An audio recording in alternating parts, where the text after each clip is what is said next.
నమస్తే, welcome to mic TV. నేను మీ సింహాద్రి. మొత్తానికి కేంద్ర ప్రభుత్వం డీజిల్ పెట్రోల్ మీద ధరలు పెంచింది.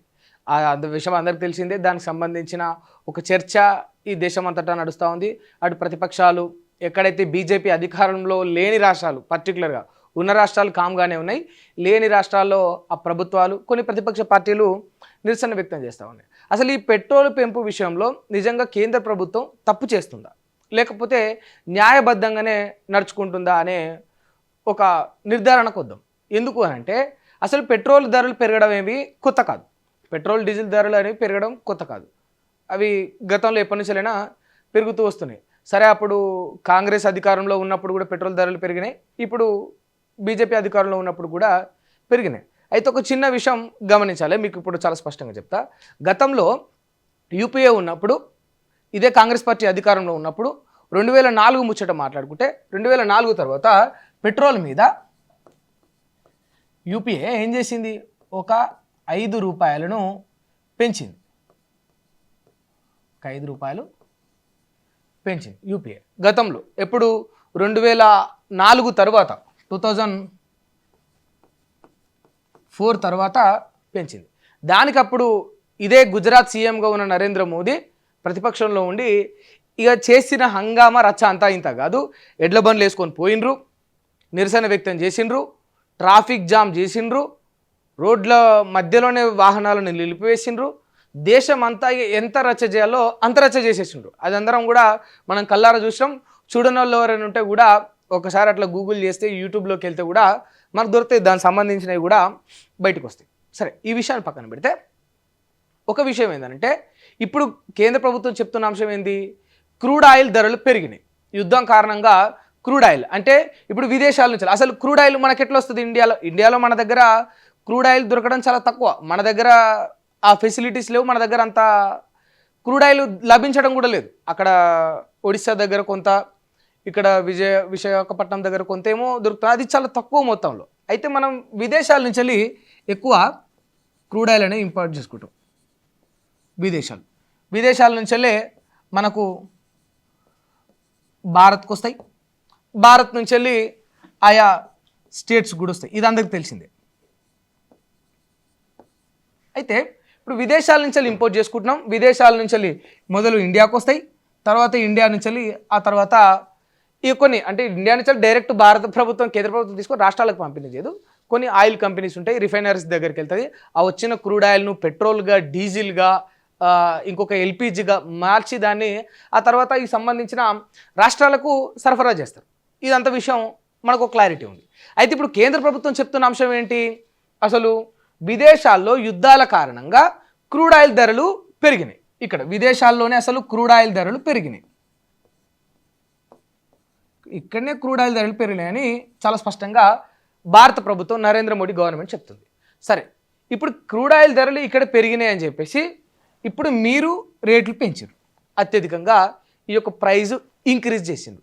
ఎట్లా ఇంక్రీజ్ చేయాలి?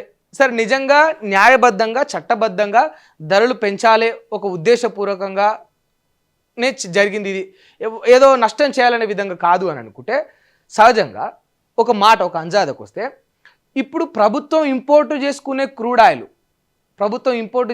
క్రూడ్ ఆయిల్కి అంతా కలిపి ఇప్పుడు డాలర్లలో లెక్కేసుకొని దాన్ని మన రూపాయి కింద కన్వర్ట్ చేసుకొని మనం మాట్లాడితే, సరే ఒక 60 రూపాయల ఖర్చు ప్రభుత్వానికి అయింది అనుకుందాం. ఒక 60 రూపాయలు ఒక లీటర్కు ఖర్చు అయింది అనుకుందాం ఇంపోర్ట్ చేసుకున్నప్పుడు.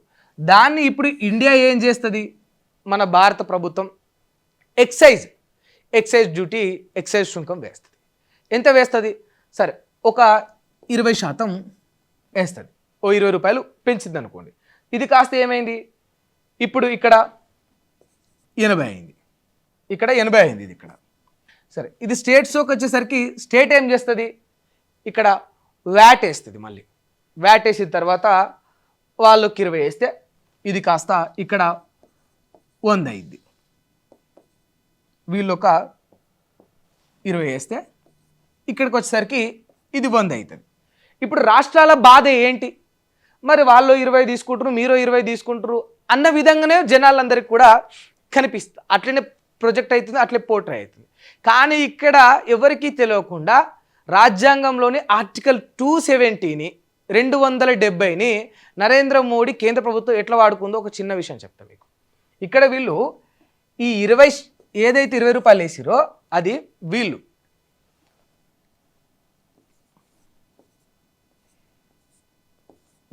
ఎక్సైజ్ డ్యూటీ వేస్తే ప్రాబ్లం లేకుండే. ఇక్కడ వీళ్ళు ఏం చేసిరు, ఈ 20కి వీళ్ళు వేసింది ఎక్సైజ్ ఎంత, 5 రూపాయలు మాత్రమే. ఇంకొక 15 రూపాయలు ఉదాహరణకు మీకు చెప్తా ఉన్నా. ఏం చేశారు తెలుసా, సెస్ వేసారు వీళ్ళు. సెస్ అంటే ఆల్రెడీ వేసిన పన్ను మీద, అంటే ఇప్పుడు ఈ పెట్రోలుకు ఈ చమురుకు ఈ క్రూడ్ ఆయిల్ మీద ఆల్రెడీ భారత ప్రభుత్వం ఏం చేస్తుంది, నరేంద్ర మోడీ గవర్నమెంట్ ఒక 5 రూపాయలు ఉదాహరణ చెప్తాను మీకు, ఒక లెక్క తీసుకోండి. 60 రూపాయలు క్రూడ్ ఆయిల్ ధర ఉంటే దానికి సంబంధించి 60 రూపాయలు వెచ్చించాల్సి వస్తే ఒక 5 రూపాయలు ఎక్సైజ్ డ్యూటీ వేస్తుంది. 5 రూపాయలు ఎక్సైజ్ డ్యూటీ వేసి దాని మీద అదనపు పన్నుగా సెస్సును ఇంకొక 15 రూపాయలు వేస్తుంది. ఇప్పుడు యాజ్ పర్ ఆర్టికల్ ప్రకారం, అంటే రాజ్యాంగం ప్రకారం మనం చూసుకుంటే చట్టబద్ధంగా ఏదైతే ఎక్సైజ్ డ్యూటీ ఉంటుందో ఆ ఎక్సైజ్లో మాత్రమే సెంట్రల్ గవర్నమెంట్ స్టేట్కి వాటా ఇవ్వాలి.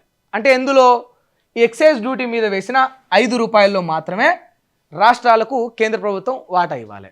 మరి అదనంగా 15 రూపాయలు వేసిరు కదా, మళ్ళీ పన్ను మీద పన్ను సెస్ వేసిండ్రు కదా, ఎందుకు, ఇక రోడ్డు ఇన్ఫ్రాస్ట్రక్చరు దీనికోసం బాగు కోసం అని ఇక వీళ్ళకు ఆర్టికల్ 270 ఒకటి ఉంది రాజ్యాంగంలో, ఆ వెసులుబాటు ఉంది. ఆ వెసులుబాటును నరేంద్ర మోడీ గవర్నమెంట్ ఎట్లా దుర్వినియోగం చేస్తుందంటే, మొత్తం ఇక రోడ్లను ఇన్ఫ్రాస్ట్రక్చర్ను మార్చేస్తాం, మేము ఊహించని అభివృద్ధి చేస్తాం, అందుకు గాను పన్ను మీద ఇంకొస్త పన్ను ఇద్దాం అనుకుంటున్నాం అని చెప్పి ఎక్సైజ్ డ్యూటీ మీదనేమో 5 రూపాయల పన్ను వేస్తారు. మీరు చాలా అద్భుతంగా గమనించాలి. ఇక్కడ సెస్ మాత్రం 15 రూపాయలు వేసిండ్రు. ఇప్పుడు స్టేట్ గవర్నమెంట్స్కి వాటా ఎందులో నుంచి వెళ్తుంది, 5 రూపాయలలో నుంచి వెళ్ళి స్టేట్ గవర్నమెంట్స్కి వాటా వెళ్తుంది. వాటా మళ్ళీ 5 రూపాయలు మొత్తం స్టేట్ గవర్నమెంట్కి వెళ్ళదు. ఎక్సైజ్ డ్యూటీ వేసిన 5 రూపాయల్లో స్టేట్స్ కింద సెంట్రల్ కింద 45% ఏమో ఇవ్వాలి, మిగతా 55% మళ్ళా కేంద్ర ప్రభుత్వమే తీసుకుంటుంది. ఇప్పుడు ఈ అదనంగా వచ్చిన 15 రూపాయల సెస్ మొత్తం కేంద్ర ప్రభుత్వం దగ్గరే మిలుగుతుంది. నిజంగా రాష్ట్ర ప్రభుత్వాలకు సాయం చేయాలి, మేలు చేయాలని ఆలోచిస్తే నరేంద్ర మోదీ ప్రభుత్వం ఈ ఆర్టికల్ 270ని వినియోగించుకోవాలి ఖచ్చితంగా. ఎక్సైజ్ డ్యూటీ ఏమో 5 రూపాయలు పెట్టాలి, సెస్ మాత్రం 15 రూపాయలు పెట్టాలి అని ఇంత హ్యూజ్ డిఫరెన్స్ చూపెట్టకుండా, సరే మీకు అంత అవసరం అనుకుంటే ఓ 15 రూపాయలు ఎక్సైజ్ డ్యూటీ వేసి ఓ 5 రూపాయలు మీరు అదనంగా సెస్ వేసుకుంటే పర్వాలేకుండే, రాష్ట్ర ప్రభుత్వాలు నష్టపోలేకపోతుండే. ఎందుకనంటే ఇప్పుడు చూడండి, పోలీసు వాళ్ళు ఉంటారు, జీతాలు ఇవ్వాలి, సెంట్రల్ గవర్నమెంట్ ఇస్తుందా జీతాలు, స్టేట్ గవర్నమెంటే ఇచ్చుకోవాలి కదా. ఇక్కడ ఏ కాలేజీలకు సంబంధించి కానీ ఇంకా ఏదో సంబంధించి కానీ స్టేట్స్లో ఉన్న ఏ డెవలప్మెంట్కి సంబంధించి అయినా ప్రత్యేకంగా కేంద్రం చేయాల్సినవి కొన్నే ఉంటాయి. ఇంటర్నల్గా రాష్ట్రంలో ఉన్న ప్రతి దాని యొక్క భారం అనేది ఆయా రాష్ట్ర ప్రభుత్వాలు భరించాలి. అది తెలంగాణ, ఆంధ్రప్రదేశ్, కేరళ, మహారాష్ట్ర, గుజరాత్, ఈవెన్ గుజరాత్, ఢిల్లీ ఏదైనా సరే ఆ రాష్ట్ర ప్రభుత్వాలే భరించాల్సి ఉంటుంది. మరి రాష్ట్ర ప్రభుత్వాలకు ప్రధాన ఆదాయమైన క్రూడ్ ఆయిల్ మీద నరేంద్ర మోడీ కొట్టిన దెబ్బ ఇలాంటిది. ఇందులో క్లియర్, ఇందులో అసలు ఎలాంటి మార్పు చేర్పులు ఏం లేవు. ఎక్సైజ్ డ్యూటీని తగ్గించి సెస్సును పెంచుకున్నాడు. దాని ద్వారా మనకిప్పుడు ఓ పెట్రోల్ పంపుకు పోయి మనం పెట్రోల్ కొట్టించుకుంటే పెట్రోల్ రేట్ తగ్గలేదు. ఇప్పుడు 100 రూపాయలు ఒక లీటర్కి ఉండాలంటే 100 రూపాయలే ఉంది. కానీ ఇక్కడ గమ్మత్తైన విషయం ఏంటంటే స్టేట్స్కి రావాల్సిన ఆదాయం సెంట్రల్ గవర్నమెంట్ తగ్గిపోయింది. ఎక్సైజ్ డ్యూటీ ఎక్కువ ఉండడం వల్ల ఏమైపోతుంది, ఇదే ఇప్పుడు ఇక్కడ సెస్ 15 రూపాయలు లేకుండా ఈ 60 మీద అదనంగా కేంద్ర ప్రభుత్వం వేసిన 20 రూపాయలు కేవలం ఎక్సైజ్ డ్యూటీ మాత్రమే అయి ఉంటే ఇందులో రాష్ట్ర ప్రభుత్వాలకి 45% వాటా వస్తుండే ఈ 20లో. కానీ ఎక్సైజ్ డ్యూటీని మొత్తం తగ్గించి, అంటే 20లో 5 మాత్రమే ఎక్సైజ్ డ్యూటీని పెట్టి 15 రూపాయలు సెస్ చేయడం ద్వారా ఏమైపోయింది, ఇప్పుడు కేవలం 5 రూపాయలలో వాటా మాత్రమే స్టేట్ గవర్నమెంట్స్కి వస్తుంది. ఇది నరేంద్ర మోడీ ప్రభుత్వం చేస్తున్న కుట్ర అని కొందరు అంటారు. సరే అది కుట్రనా ఇంకోటా అనేది తేలుతుంది తర్వాత. ఎందుకు అనంటే ఇప్పుడు యూపీఏ అధికారంలో ఉన్నప్పుడు ఒక 2 రూపాయలు, 3 రూపాయలు, 5 రూపాయలు పెట్రోల్ డీజిల్ పెరిగితే ఇదే నరేంద్ర మోడీ ఏం చేసింది తెలుసా, పార్లమెంట్కు వీళ్ళందరూ ఎడ్ల బండ్లు వేసుకొని పోయినరు.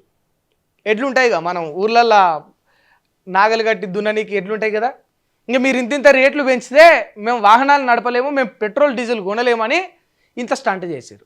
మరి ఇప్పుడు మీరేం చేస్తూ ఉన్నారు అని అదే ప్రతిపక్ష పార్టీలు, నాడు అధికారంలో ఉన్న వాళ్ళు ఇప్పుడు ఆ ప్రతిపక్షంలో ఉన్న వాళ్ళు అడుగుతారు. అన్నిటికీ మించి ఇక్కడ మనం అబ్జర్వ్ చేయాల్సిన ఒక ప్రధానమైన అంశం ఏంటంటే, ఇప్పుడు యుద్ధం కారణంగా ధరలు పెరిగినాయని చెప్తారు. సరే మీరు ఈ ఎక్సైజు స్టేటు సుంకం ఇదంతా కూడా సరే అది ప్రభుత్వం చట్టాలలో ఉన్న వెసులుబాటును వినియోగించుకొని రాష్ట్రాల మీద దెబ్బ కొడుతున్నాయి, ఇదొక సబ్జెక్టు. కానీ ఇక్కడ మనం అబ్జర్వ్ చేయాల్సింది ఏంటంటే సింపుల్గా రేట్లు పెంచినప్పుడు నరేంద్ర మోడీ ఏం చెప్తుండు, యుద్ధాల కారణంగా అక్కడ క్రూడ్ ఆయిల్ ధరలు పెరగడం ద్వారా రేట్లు పెంచుతామని చెప్తుండు. 2014 నుంచి వెళ్ళి ఇవాళ 2026 వరకు మీరే అధికారంలో ఉన్నారు. కరోనా తర్వాత కూడా క్రూడ్ ఆయిల్ ధరలు భారీగా పడిపోయినాయి. డాలర్స్లో చూసుకుంటే అసలు మనం చెల్లించాల్సిన మొత్తం ఒక బ్యారెల్కు ఎంత కనిష్టంగా ఎంత పడిపోకూడదో ప్రపంచం మొత్తం కూడా ఊహించని ఆ స్థాయికి క్రూడ్ ఆయిల్ ధరలు పడిపోయినాయి. మరి అంత క్రూడ్ ఆయిల్ ధరలు పడిపోయినప్పుడు మిగతా దేశాలన్నీ కూడా క్రూడ్ ఆయిల్ మీద పెట్రోల్ డీజిల్ మీద రేట్లు తగ్గించాయి. మరి ఎందుకు ఒక భారతదేశం మాత్రమే రేట్లు తగ్గించలేదు? క్రూడ్ ఆయిల్ రేట్లు ఎక్కువ ఉన్నప్పుడు మీరు అంతే ట్యాక్స్ విధించిండ్రు, రేట్లు అంతే ఉన్నాయి. క్రూడ్ ఆయిల్ ధరలు పడిపోయినప్పుడు కూడా అంతే ట్యాక్స్ వసూలు చేసిండ్రు. మరి ఈ లెక్క ఎట్లా సరిపోతుంది, ప్రజలకు దీనికి ఎట్లా సమాధానం చెప్తారు అనేది ఇప్పుడు మీ ముందున్న సవాల్. ఎందుకనంటే సరే ధరలు పెరిగినప్పుడు మీరు పెంచుతున్నారంటే అర్థం ఉంది, ఒప్పుకుందాం. సరే వాస్తవానికి ధరలు పెరిగినాయి, మరి ఏం చేస్తారు? అక్కడ క్రూడ్ ఆయిల్ ధరలు పెరిగినాయి, యుద్ధం కారణంగా మీరు పెంచారు. మరి క్రూడ్ ఆయిల్ ధరలు పడిపోయినప్పుడు క్రూడ్ ఆయిల్ ధరలు మొత్తం ఒక బ్యారెల్ రేటు ఎంత పడిపోదో అంత కనిష్ట స్థాయికి పడిపోయినప్పుడు ఎందుకు ధరలు తగ్గించలేదు? అది మీ చేతిలో ఉన్నది కదా. అంటే మీరు లాభాల్లో వచ్చినప్పుడు లాభాల్లో ఉండడానికే ప్రయత్నిస్తారు, ఎట్ ది సేమ్ టైం మీరు నష్టాల్లో వచ్చినప్పుడు కూడా లాభాల్లో ఉండడానికే ప్రయత్నిస్తారు. అంటే ధరలు పెరిగిపోయినాయి, అమ్మో మేము నష్టపోతామని చెప్పేసి రేట్లు పెంచుతారు. మరి ధరలు తగ్గినాయి, అమ్మో మేము బాగుపడుతున్నాం, ప్రజలు నష్టపోతూ ఉన్నారు, మనకు ఆల్రెడీ ఓ 4 రూపాయలు మిరుగుతున్నాయి, మరి ధరలు తగ్గిద్దాం అని ఎందుకు అనుకోలేదు? నిజంగా ప్రజల విషయంలో మీకు మమకారం ప్రేమే ఉంటే ధరలు పెరిగినప్పుడు మీరు ఎట్లయితే పెంచుతున్నారో క్రూడ్ ఆయిల్ ధరలు పెరిగినప్పుడు, మరి ఇదే ప్రపంచ స్థాయిలో క్రూడ్ ఆయిల్ ధరలు తగ్గినప్పుడు కూడా మరి పెట్రోల్ డీజిల్ రేట్లు తగ్గాలి కదా, సెస్సులు తగ్గాలి కదా, ఎక్సైజ్ డ్యూటీ తగ్గాలి కదా. ఎందుకు తగ్గలేదు అనే దానికి ఖచ్చితంగా సమాధానం చెప్పాలి. ఎందుకంటే ప్రతిపక్షంలో ఉన్నప్పుడు మీరు ఏదైతే విధానాలను వ్యతిరేకించిండ్రో మీరు అధికారంలోకి వచ్చిన తర్వాత వాటిని అవలంబిస్తూ ఉండరు. వాళ్ళకంటే ఎక్కువ ఘోరంగా మీరు దాన్ని ఇంప్లిమెంట్ చేస్తున్నారు. ఇది ఎవరికి దెబ్బ పడుతుంది? ఎండ్ ఆఫ్ ది డే ఇప్పుడు ఈ మొత్తం ఎంటైర్ సెషన్లో నష్టపోతుంది ఎవరు? ప్రజలు కాకపోతే ఎవరు నష్టపోతున్నారు? ఓ 4 రోజులు మీరు ఎడ్ల బండి మీద వేసుకొని తిరిగిండ్రు. ఎప్పుడు యూపీఏ అధికారంలో ఉన్నప్పుడు ఇదే నరేంద్ర మోదీ పార్లమెంట్కి ఎడ్ల బండి మీద పోయినప్పుడు వీళ్ళే ట్రాఫిక్ జామ్ చేసినప్పుడు వీళ్ళే రోడ్లు బంద్ చేసినప్పుడు 4 రోజులు ఎడ్ల బండి మీద పోయారు. ఎండ్ ఆఫ్ ది డే మళ్ళీ గదే ల్యాండ్ క్రూజర్ కారు, మళ్ళీ గవే ఇన్నోవా, మళ్ళీ క్రిస్టాలు, గవే టయోటాలు, మళ్ళీ గదే కదా. ఇప్పుడు మీరు వచ్చినా కూడా వాళ్ళు అదే చేస్తారు. సరే what ever. End of the day ఇప్పుడు ఎవరు నష్టపోతారు? ఇక్కడ ప్రజలు నష్టపోతారు. క్రూడ్ ఆయిల్ ధరలు పెరిగినప్పుడు మీరు పెంచి అడ్డగోలుగా ప్రజలను నష్టపోయేటట్టు చేస్తున్నప్పుడు, మరి క్రూడ్ ఆయిల్ ధరలు తగ్గినప్పుడు వాటి ధరలు తగ్గించి ప్రజలకు ఉపశమనం కలిగిస్తే ఇవాళ ప్రజలు దీన్ని భారంగా భావించకపోతుండే. మా ప్రభుత్వం నీతిగా నిజాయితీగా వ్యవహరిస్తుంది, ధరలు పెరిగినప్పుడు వాళ్ళ చేతిలో లేదు కనుక వాళ్ళు అట్లా చేస్తూ ఉన్నారు, తగ్గినప్పుడు మాత్రం తగ్గించరు కదా అనే ఒక భావన అనేది ప్రజల్లో ఉంటుండే. దాన్ని మీరు క్రియేట్ చేయలేకపోయిండ్రు. ఎందుకనంటే మీరు ఎక్కడా కూడా ప్రజల వైపు, ప్రజల కొరకు, ప్రజల మీద ప్రేమ ఉన్నట్టు వ్యవహరించలేదు. వ్యవహరించే వాళ్ళైతే ఇప్పుడు స్టేట్స్ విషయం పక్కన పెడితే, స్టేట్స్కి వెళ్ళే వాటా సెస్సు ఈ విషయాలు పక్కన పెడితే క్రూడ్ ఆయిల్ ధరలు తగ్గినప్పుడు ధరలు తగ్గించండి, చూద్దాం. క్రూడ్ ఆయిల్ ధరలు తగ్గినప్పుడు తగ్గించండి. అయినా కూడా మళ్ళీ అప్పుడు మీరు తగ్గించినా కూడా తర్వాత మళ్ళీ పెంచాల్సిన పరిస్థితి వస్తే, ధరలు పెరిగితే అప్పుడు పెంచితే ప్రజలు ఎవరైనా వ్యతిరేకిస్తారేమో అప్పుడు చూద్దాం. ఇలాంటి పరిస్థితి ఉండదు.